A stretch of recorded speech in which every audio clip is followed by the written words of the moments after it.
और ये तो कंप्लीट कोर्स। जब हम इस काल का रोटी खा रहे, कपड़ा पहने, पानी पीवें, इसमें जीवें सोवें, सारा शोध इसमें कर रहे हैं, तो इसका टैक्स है हमारे ऊपर, इसकी मजदूरी करनी पड़ेगी। और हमारे ऊपर पता नहीं कितनी फाटक बंद कर रखे, रास्ते बंद कर रखे। पहली चौकी गणेश जी की, जब तक ये क्लियर आगे रास्ता नहीं देगा आगे जाएंगे कहाँ। तो इन सब के हम ऋणी हैं, इन देवताओं के, जो यहाँ के प्रभु हैं, प्रबंधक हैं। इनसे हम बाइज्जत निकलने के लिए इनकी मजदूरी हम न करके अपना यहाँ भी काम चलाना है, इनका टैक्स भी भरना है, तब हमारी भक्ति सही चलेगी। तो प्रथम मंत्र आपको दिया जाता है, इन देवी देवताओं की मजदूरी है, ये पूजा नहीं है। अब यहाँ भी एक स्पष्ट करना चाहेगा दास के भक्ति, पूजा और साधना मंत्र क्या है। साधना तो एक मजदूरी होती है और पूजा एक हृदय से समर्पित भाव होता है, जिसको हम प्राप्त करना चाहते हैं, जिसको हम पाना चाहते हैं, जिसके हम हैं। अब जैसे एक पति भर्ता लड़की होती है, वो अपनी ज्वाइंट फैमिली में रहती है, सह परिवार होता है, जैसे जेठ भी, जेठानी भी, देवर भी, देवरानी भी, सास ससुर भी, ननद भी, सभी होते हैं। तो वो सबके साथ प्यार से व्यवहार करती है। रिलेटिव आता है, उनसे भी आदर से, सत्कार से, हंसकर बात करती है, चाय पानी, उसके बिस्तर बिछाना, पूरी सेवा करती है। तो वो लड़की वो सबका सत्कार कर रही है, उनकी पूजा नहीं कर रही। वो पूजा तो अपने पति की कर रही है। जो पति वाला भाव है वो अन्य में नहीं हो सकता उसका, लेकिन सत्कार सभी का करती है। तो इसी प्रकार जो ब्रह्मा, विष्णु, महेश, गणेश, दुर्गा, ये जितने भी यहाँ के प्रबंधक हैं, ये हमारे एक परिवार है अपना, और इस परिवार में हमने सबका यथोचित आदर करना, सत्कार करना एक शिष्टाचार है। इसको नहीं करेंगे तो भी हम दोषी हैं, हम निकम्मी आत्मा है, और हमने बनना है अच्छी आत्माएं। तो अच्छी आत्मा तो सभी को नमन करती है, विनम्र भाव रखते हैं, सबके प्रति एक श्रद्धा रखते हैं। लेकिन पूजा जो वो अलग चीज होती है। अब जैसे जब हम यहाँ से चलेंगे, जैसे एक पति भर्ता लड़की परिवार में रह रही है, जैसे आपको बताया, तो पूजा तो अपने पति की कर रही है वह, लेकिन पता उस दिन चलेगा जब वो अलग होंगे, भिन्न होंगे। जब वो अलग होंगे, न्यारे होंगे, तो वह लड़की के हिस्से में जितने भी बर्तन आवेंगे, कोई चारपाई, गदला, रजाई आवेगी, वह उठा के सारे अपने उस कमरे में रख लेगी जो उसके पति के हिस्से में आया है, और एक चम्मच भी ना छोड़ा अपने हिस्से की, सारी ठाक अपने पति के साथ चली जाएगी। तो उस दिन पता चलेगा वो पूजा किसका करे थी। वो पूजा अपने पति की करे थी और सत्कार सभी का करे थी। इसी प्रकार हम इस संसार में रहेंगे, हम सब का सत्कार करेंगे, लेकिन पूजा हम अपने मालिक की करेंगे, अपने परम पति की करेंगे जो सबका मालिक है, कबीर भगवान की करेंगे।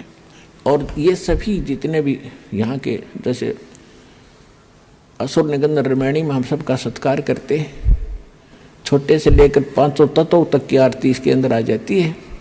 तो हम सबका सत्कार करते हैं। सत्कार करने से विनम्रता आती है। और ये फिर ये ब्रह्मा, विष्णु, महेश या जितने भी कोई भी हैं देव, ये आपको टच नहीं कर सकते। इनके ऊपर फिर डंडा है परमात्मा का कि ये आपका एक सत्कार करते हैं और फिर भी आप इनको सताओगे तो इनको ज़्यादा सज़ा मिलेगी। ये जो आपको विधि बता रखी, ये आपके प्रोटेक्शन के लिए है, भगवान का विधान बनाए रखने के लिए है, और आपको इस संसार रूपी सागर से पार होने के लिए सफ़र में सहयोगी रहेंगे, आपका प्रोटेक्शन करेंगे ये देवता। और सभी आपके घरों के चारों तरफ पैरे दिया करेंगे, जो सतगुरु कबीर साहब के इस नाम से जुड़ जाएगा।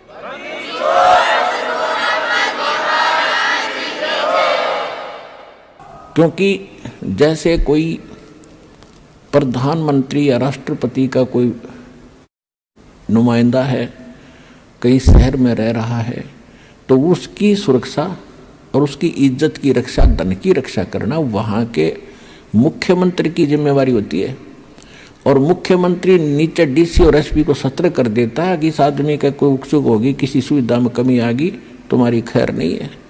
तो चारों तरफ चक्कर काटते रहते हैं वो, और एक बार जरा सा भी कोई उकचुक कर दे 2 मिनट में पुलिस डालेगी उसके पास। तो इसी प्रकार आप उस परम पिता के नुमाइंदे बच्चे हो जाओगे जिस दिन से आप सतलोक आश्रम बरवाला जिला हिसार हरियाणा से जुड़ जाओगे। आपकी सुरक्षा के लिए वहाँ ऐसे खड़े रहा करेंगे, देवी देवता चारों तरफ घूमया करेंगे आपके, कि देखो भूत प्रेत आकर बकवाद ना कर दे।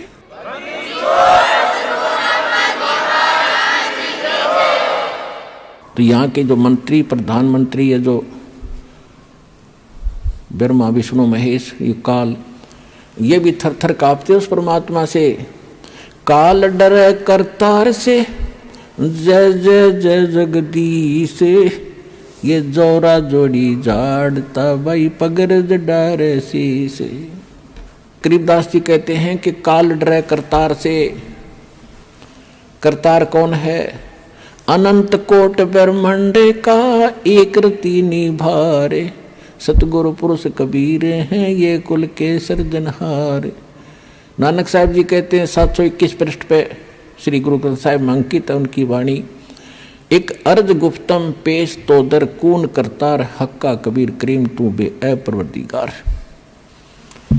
तो यहाँ गरीबदास जी कह रहे हैं काल डरे करतार से, जय जय जय जगदीश, ये जोरा जोड़ी झाड़ता पगरज डारे सी से। जोरा माने मौत है। एक तो जरा शब्द है, जरा संस्कृत में उसको बुढ़ापा कहते हैं। एक जोरा है संत भाषा में, ये मौत को कहते हैं। कहती है मौत भी उस कबीर भगवान की जूते साफ करती है कि जब आपका आदेश होगा तभी मैं किसी के आपके भक्त के निकट जाऊंगी, न निकट नहीं जाऊंगी। और ये काल परमात्मा से डरता है। काल जो पीसे है पीसना, और जोरा है पनिहार, ये दो असल मजदूर हैं मेरे सतगुरु के दरबार। पुण्यात्मा, ये बात कोई छोटी है नहीं है। आम आदमी कोई भूत प्रेत के बारे में गलत नहीं बोल सकता, देवता के बारे में नहीं बोल सकता। और ये स्पष्ट कहा गया है कि यु काल तपी से पीसना, यानी पहले राजाओं के नौकर जो होते थे, कोई तो उनके आटा पीसा करते थे और कोई पानी भर के लाया करती किसी की, और जो नागरिक औरतें उनको पैसे दे देते थे, मजदूरी देता था राजा। तो यहाँ परमात्मा कहते हैं ये ज्योत स्वरूपी निरंजन, जो 21 ब्रह्मांड का मालिक ब्रह्म, ये तो कबीर भगवान का पीसना पीसता है, यानी उसका नौकर है, उसके आदेश से चलता है। सब कुछ समझाने के लिए ये सब वाणी बोली है। काल जो पीस है पीसना, यानी चाकी पीस चलाता है हाथ से, और जोरा है पनिहार, या मौत उसके पानी भरती है परमात्मा के, यानी नौकरानी है। और ये दो असल मजदूर हैं मेरे सतगुरु के दरबार। क्योंकि आंखों देखा भगवान की महिमा से परिचित होकर गरीबदास जी कह रहे हैं